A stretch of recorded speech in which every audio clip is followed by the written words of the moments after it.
Bonjour aux curieux et aux esprits ouverts.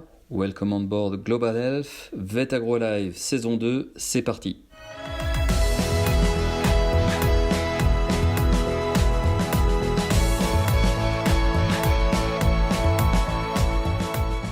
Bienvenue pour ce nouveau numéro de Vet Agro Live. Nous recevons aujourd'hui Frédéric Pons. Frédéric, bonjour. Bonjour Stéphane. Frédéric, vous êtes professeur en cancérologie comparée. Est-ce que vous pouvez nous décrire en quelques mots votre fonction au sein de Vet Agro Sup? Alors je suis vétérinaire de formation. Tout d'abord, oui. Et je suis spécialisée en cancérologie avec un diplôme du Collège européen de spécialisation en cancérologie vétérinaire. Et nous prenons en charge donc les animaux atteints de cancer. Alors nous allons parler, je le disais, d'une rencontre avec l'association Hulk. Qu'est-ce qui s'est passé, Frédéric? Pourquoi cette association? Comment est-elle née? Alors Hulk, c'est un magnifique chien qui malheureusement il y a quelques années a été emporté par un cancer. Je ne le connais pas, mais ses propriétaires sont venus nous voir à l'école vétérinaire pour essayer de participer à l'amélioration de la prise en charge des animaux atteints de cancer, essayer d'amener leur petite contribution sur ce chemin difficile. Donc, et cette association donc, a été créée en quelle année? Alors cette association, issue de cette rencontre entre ses propriétaires et nous, vétérinaires, et qui est une rencontre avant tout profondément humaine. Cette rencontre a eu lieu en 2017 et est née de cette rencontre et de nos échanges sur la cancérologie vétérinaire, sur la prise en charge des animaux atteints de cancer.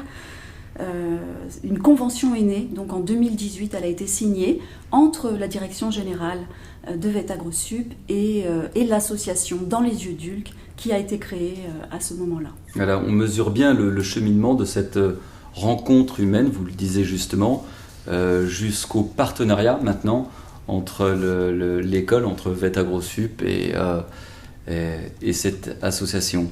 Alors, qui travaille dans cette association et est-ce que vous avez quelques éléments, quelques chiffres à nous donner sur l'activité de l'association aujourd'hui?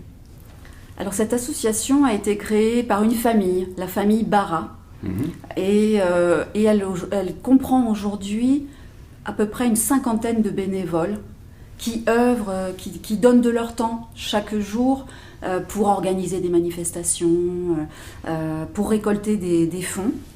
Il y a des adhérents à cette association qui donc contribuent également par leur adhésion à ces dons.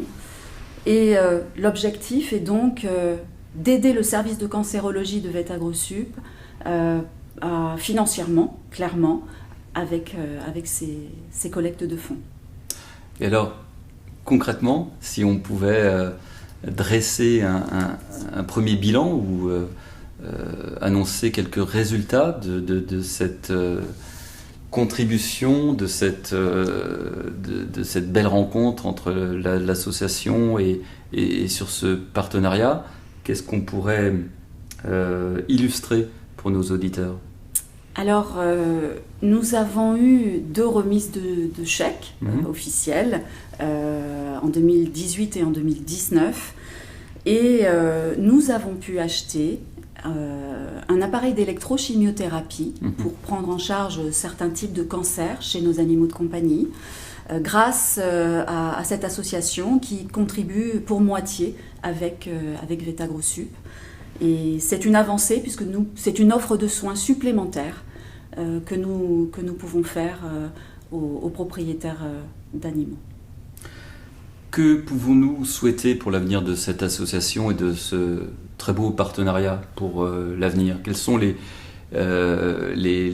pistes et les perspectives? J'imagine toujours plus de dons, et ça on y reviendra en indiquant à tout le monde les adresses, les connexions, mais est-ce qu'il y a un vœu que vous pourriez formuler ici? Eh bien que cette association puisse continuer à vivre, et que l'on puisse ensemble, donc vétérinaires et propriétaires d'animaux qui s'impliquent au travers de cette association, que nous puissions améliorer la prise en charge des animaux, pouvoir fournir des traitements innovants, pouvoir mieux comprendre le cancer chez nos animaux de compagnie. Donc je ne peux que formuler ce vœu et je tiens absolument à remercier tous ces gens qui donnent de leur temps, qui s'impliquent dans cette association, les bénévoles et bien sûr, je remercie aussi VetAgroSup d'avoir permis de créer ce partenariat pour cette contribution qui est majeure pour nous. Frédérique Pons, merci beaucoup. Merci à vous de m'avoir reçu, de m'avoir permis de m'exprimer et de parler d'Ulk. Alors, tous les contacts de l'association Dans les yeux d'Ulk sont sur notre page du podcast à retrouver. Les contacts ainsi que le site internet et la page Facebook. Vous pouvez retrouver et partager bien sûr ce podcast avec le hashtag VetAgroLive. Rendez-vous pour un prochain numéro et Frédérique Pons, encore une fois, merci.